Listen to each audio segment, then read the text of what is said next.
अस्सलाम वालेकुम नाज़रीन, न्यूज़ 18 हैदराबाद के इस खुसूसी रिपोर्ट में आपका खैर मकदम है। आइए नजर डालते हैं आज की अहम खबर पर।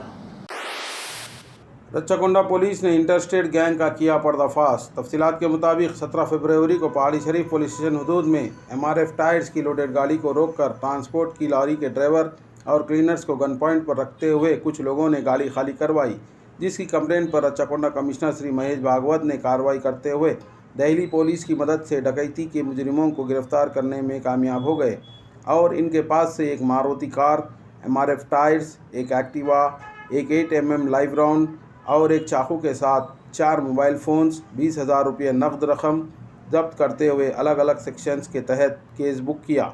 और रच्चाकोंडा पुलिस कमिश्नर श्री महेश भागवत ने मीडिया से मुखातिब होकर तफसीलात का खुलासा किया।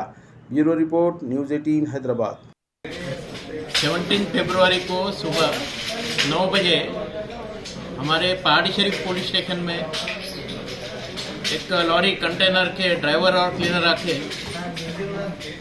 उनके हाथ पीछे बांध के उनको गन पॉइंट पे थ्रेटन करके जो लॉरी में तकरीबन 192 टायर का जो लोड था MRF टायर्स, जो तमिलनाडु पेरम्बुदूर से हिसार हरियाणा लेके जा रहे थे, ये टायर एक गोडाउन में खाली करके ये लोगों ने रॉबरी किया करके हमें कंप्लेंट आया।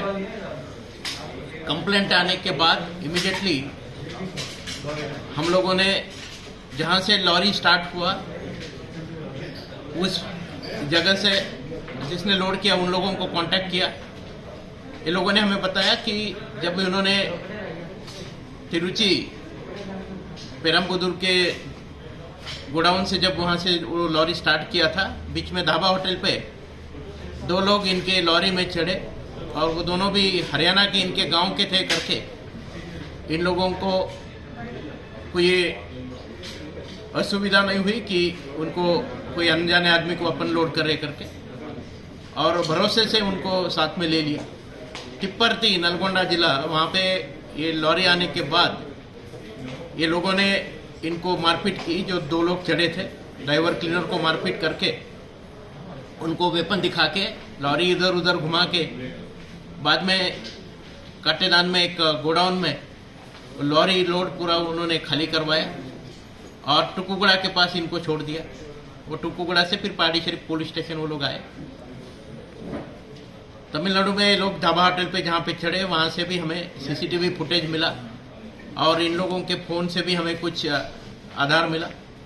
उसके ऊपर वर्कआउट करते हुए हमें ये तय हुआ कि ये जो 2 लोग हैं उसमें एक जो मेन है उसका नाम जमशेद है और ये इससे पहले भी वो ट्रांसपोर्टर के पास वहाँ पे तमिलनाडु में जाके ड्राइवर का काम मांगा था, तो ट्रांसपोर्टर ने इनका आधार कार्ड वगैरह अपने पास रखा हुआ है। वो फ़ोटो भी मिला हमें। फिर हमने इसके बारे में जानकारी लेना शुरू की और जब हमने एयरपोर्ट और रेलवे स्टेशन वहाँ पे चार्ट देखना शुरू किया तब हमें मालूम हुआ कि 18 तारीख को रात में 9:45 के स्पाइस जेट फ्लाइट से जमशेद ऑलरेडी दिल्ली के लिए निकल चुका है। तो फ्लाइट एयर में था तो हमने इमीडिएटली दिल्ली एयरपोर्ट में वहाँ DCP त्यागी साहब को कांटेक्ट किया। उन्होंने बहुत अच्छा हमें कोऑपरेशन दिया और जैसा ही ये जमशेद दिल्ली एयरपोर्ट पे उतर गया, वो दिल्ली पुलिस ने उसे अपने हवाले में लेके हमें इतला किया और हमारी टीम 19 तारीख को हम स्पेशल फ्लाइट से यहाँ से एक टीम भेज के वो जमशेद को हमने कस्टडी में ले लिया। उसके इंट्रोगेशन पे उसके साथ में एक राहिल खान करके, ये भी मेवात हरियाणा का रहने वाला, ये दोनों ने मिलके ये पूरा प्लान करके ऑफेंस किया करके उसने कबूली जवाब दिया। और ये पहला ऑफेंस नहीं तो पिछले महीने भी 18 तारीख को उन्होंने अपोलो टायर का 220 टायर का लोड भी ऐसा ही यहाँ हैदराबाद में डाइवर्ट किया था। और यहाँ हैदराबाद में कमल काबरा करके, जिसका चुड़ी बाज़ार में टायर का दुकान है, वो रिसीवर है मेन, और 2 ब्रोकर्स रेन बाज़ार के अफरोज अली खान और सैयद बशीर हुसैन, ये गैंग को हेल्प करते करके पूरी इन्फॉर्मेशन जमशेद से हमें मिली। जमशेद से और एक महत्वपूर्ण जो हमें सुराग मिला वो एक 8 mm का राउंड, लाइव राउंड हमें मिला। एयरपोर्ट जाने के पहले पुलिस वहाँ पे चेकिंग होगा करके इसने अपने पास जो वेपन था वो राहिल खान को दे दिया, और वो जो राउंड था वो काटेदान में फेंका था, वो भी हमने रिकवरी किया है। लेकिन जो वेपन था वो राहिल खान के पास है, वो राहिल खान फरार है। राहिल खान के लिए हमारी अभी तलाश जारी है। पिछले महीने जो इन्होंने ऑफेंस किया था उसमें जमशेद के साथ और एक आज़ाद करके वो लड़का था, उसके लिए भी हमारी अभी तलाश जारी है। तो इस केस में 4 लोगों को हमने अरेस्ट किया है तकरीबन, और इनके पास से तकरीबन 44,72,760 रुपीज़ का प्रॉपर्टी हमने सीज किया है। जो 192 टायर इन्होंने चोरी किया अभी परसों के रॉबरी में, उसमें 152 टायर हमने रिकवर किए। उसके साथ साथ एक 4 व्हीलर मारुति सियाज कार, एक Honda Activa car 2 wheeler, 4 mobile phones, 20,000 रुपये कैश और एक 8 mm का लाइव राउंड, ये सब प्रॉपर्टी हमने रिकवर की है। ये पूरे जो रिकवरी हुई है, जो केस डिटेक्शन हुआ है, इसमें काफ़ी अच्छा काम हमारे पहाड़ी शरीफ की पुलिस टीम, हमारे एसपी वनस तिलपुरम, डीसीपी एलबी नगर के सुपरविजन में, सीसीएस एलबी नगर की टीम, डीसीपी क्राइम के सुपरविजन में, आईटी सेल टीम और एसओटी टीम, चारों ने मिलकर किया है। उनको मैंने कैश रिवार्ड से किया है। जो 192 टायर इन्होंने चोरी किया अभी परसों के रॉबरी में, उसमें 152 टायर हमने रिकवर किए। उसके साथ साथ एक 4 व्हीलर मारुति सियाज कार, एक Honda Activa car 2 wheeler, 4 mobile phones, 20,000 रुपये कैश और एक 8 mm का लाइव राउंड, ये सब प्रॉपर्टी हमने रिकवर की है। ये पूरे जो रिकवरी हुई है, जो केस डिटेक्शन हुआ है, इसमें काफ़ी अच्छा काम हमारे पहाड़ी शरीफ की पुलिस टीम, हमारे एसपी वनस तिलपुरम, डीसीपी एलबी नगर के सुपरविजन में, सीसीएस एलबी नगर की टीम, डीसीपी क्राइम के सुपरविजन में, आईटी सेल टीम और एसओटी टीम, चारों ने मिलकर किया है। उनको मैंने कैश रिवार्ड से नवाजा है। Thank you. All India Muslim leaders conference की जानिब से आज एक प्रेस कॉन्फ्रेंस मुनक्किद की गई है, जिसमें तंजीम के अमीर हिंद जनाब शमशाद खादरी साहब और तेलंगाना अमीर जनाब खैरुद्दीन सूफ़ी साहब ने मीडिया से मुखातिब होकर हुकूमत तेलंगाना को तनकीद का निशाना बनाया और हुकूमत तेलंगाना को अपने वादों के मुताबिक मुसलमानों को हक़ देने का मुतालबा किया। Bureau report, news 18 Hyderabad. का जो बजट हुकूमत तेलंगाना पेश करने वाली है, इसमें हम अपने मुतालबात आज की प्रेस कॉन्फ्रेंस के ज़रिए अमीर हिंद जनाब शमशाद खादरी साहब, जुनूब हिंद के अमीर जनाब मौलाना सैयद शाह खैरुद्दीन सूफ़ी खादरी साहब और मैं अबरार हुसैन आज़ाद और शेराज खान मैडम और आलिया मैडम, ये तमाम लोग हम लोग इज्तिमाई तौर पे इस बात के मुतालबात करने के लिए हुकूमत तेलंगाना से कि वो अक़लियतों के लिए जो मख्तस किया जाने वाला बजट है वो सेहतमंद बजट एलोकेट करें और उसकी मुकम्मल तरीक़े से उसके इस्तेमाल के लिए जो है ना, जो रियासत के नॉमिनेट माइनॉरिटी वेलफेयर के नॉमिनेटेड पोस्ट हैं, जिसमें चेयरमैन्स हैं, वीसी एंड एमडीज़ हैं और ऑफिसर्स हैं, जिनकी गैर मौजूदगी की वजह से ये तमाम डिपार्टमेंट जो है ना आज खस्ता हालात में है, जिसकी वजह से कौम का रास्त नुकसान हो रहा है।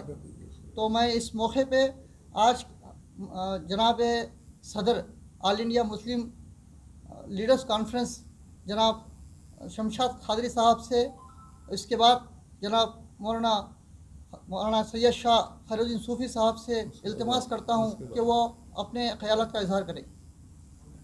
बुट्टी की नज़र कर दिया गया, उस पर किसी किस्म का कोई फैसला नहीं लिया गया। और एक ख़ास बात कहना चाहूँगा कि लास्ट में ये बात तय की गई थी कि कम से कम 50,000 माइक्रो लोन उन गरीब आवाम को, ठेला बंडी वालों को, छोटे मोटे दुकानात लगाने के लिए उन्होंने जो डिसाइड किया था माइनॉरिटी फाइनेंस कॉरपोरेशन ने, वो 50,000 का लोन भी सैंक्शन नहीं किया गया। और जो 50,000 का लोन था वो नाकाबिल वापी था, वो जो है उनके बिजनेस के लिए, उनको डेवलपमेंट करने के लिए सैंक्शन किया गया था। मैं ज़्यादा इस बात से भी वक्त नहीं लूँगा, दूसरे मुखर्रिरीन भी आपके साथ आपके सामने मुखातिब करने वाले हैं। जिस तरीके से चंद्रशेखर राव साहब ने 2014 में इक़्तिदार संभालने के बाद इस बात का वादा किया था कि तमाम मुसलमानों की हालत ज़ार दुरुस्त करूँगा, सुनहरा तेलंगाना बनाऊँगा।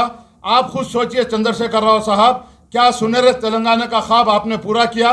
क्या सुनहरा तेलंगाना बना? क्या मुसलमानों को नौकरियां मिली? क्या मुसलमानों के हालत ज़ार हुए? क्या डबल बेडरूम मुसलमानों को दिया गया? इन तमाम हालात पर आली जनाब चंद्रशेखर राव साहब से मैं मुद्दिमाना उनसे अपील करना चाहूँगा कि अगर वाकई आपको अपनी हुकूमत को फिर आगे बढ़ाना है, मुसलमानों में फैली बेचैनी को दूर करना है, माइनॉरिटीज़ में फैली बेचैनी को दूर करना है, तो आपको चाहिए कि आगे बढ़ते हुए फौरी तौर पर, मुझे एक बात की यह बात समझ में नहीं आती कि चंद्रशेखर राव साहब जहां मैंने तमाम कॉरपोरेशन में मैनेजर हैं, चेयरमैन्स हैं, मैनेजिंग डायरेक्टर्स हैं, मगर हैरत की बात यह है कि माइनॉरिटी फाइनेंस कॉरपोरेशन को यतीम खाना बना दिया गया है। वहां उसका कोई पुरसाने हाल नहीं है। मैं चंद्रशेखर राव साहब से मैं समझता हूं कि शायद मेरा अपना ख्याल ये है कि हमारे आपके हरदिल अजीज़ चीफ मिनिस्टर चंद्रशेखर राव साहब की नॉलेज में शायद ये बात नहीं गई है कि माइनॉरिटी फाइनेंस कॉरपोरेशन में तमाम पोस्ट खाली हैं, चेयरमैन का पोस्ट खाली है, और उसके अलावा भी माइनॉरिटी और एक जो खमरुद्दीन साहब का जो रिटायर्ड होकर माइनॉरिटी का जो और एक डिपार्टमेंट है, वो भी माइनॉरिटी कमीशन का भी बड़ा अच्छा हमको ये मौका था। माइनॉरिटी कमीशन में भी खमरुद्दीन साहब ने जो भी काम किया, अगर माइनॉरिटी कमीशन का भी पोस्ट आप भर्ती करते हैं तो मुसलमानों के जो मुतालबात हैं, जो तकालीफ वो लोग बर्दाश्त कर रहे हैं, यकीनन उससे भी उनको फ़ायदा होगा। मैं ख़ास तौर से चंद्रशेखर राव साहब से बहुत ही ज़्यादा अपील इस बात से नहीं करना चाहूँगा कि अपील ख़त्म करने का वक्त ख़त्म हो चुका है। अब आपको नविश्ता दीवार पढ़ लेना चाहिए। अब आपको मुसलमानों की परेशानियों को जान लेना चाहिए, मुसलमानों में फैली परेशानियों को दूर करना चाहिए। फौरी तौर पर माइनॉरिटी फाइनेंस कॉरपोरेशन के जितने पोस्ट खाली हैं, चेयरमैन के और मैनेजिंग डायरेक्टर और वाइस चेयरमैन और उर्दू अकाडमिक में, ये मुस्तकिल तौर पर अपॉइंटमेंट कीजिए। यहाँ से वहाँ से लाकर डिप्रेशन देने से कोई बाधा होने वाला नहीं है। मैं फिर एक बार चंद्रशेखर राव साहब से इस बात का मुतालबा करना चाहता हूँ कि अगर वाकई आपको मुसलमानों का साथ चाहिए, मुसलमानों का वोट चाहिए, तो फिर आपको इस बात की तरफ तवज्जो देना है, वरना आने वाले दिनों में मुसलमानों का जो पैमाना है सबर लबरेज हो चुका है, उसके लिए आपको हमको चंद्रशेखर राव साहब को सोचना है। मैं आखिर में चंद्रशेखर राव साहब से ये उम्मीद रखता हूँ कि आप तमाम माइनॉरिटी वेलफेयर के जितने भी महकमात खाली हैं उनको पुर करते हुए मुसलमानों की जो है तायद हासिल करेंगे। खुदा।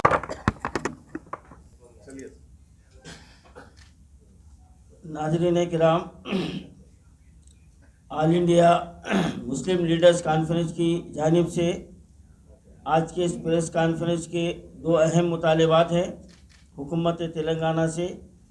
पहला मुतालबा तो अभी आपने हमारे अमीर साहब की ज़बानी समात फरमाया कि मुस्लिम माइनॉरिटी फाइनेंस कॉरपोरेशन और अक़लियती कमीशन, सिटविन, उर्दू एकेडमी और अब वक्फ बोर्ड भी मखलूआ हो चुका है।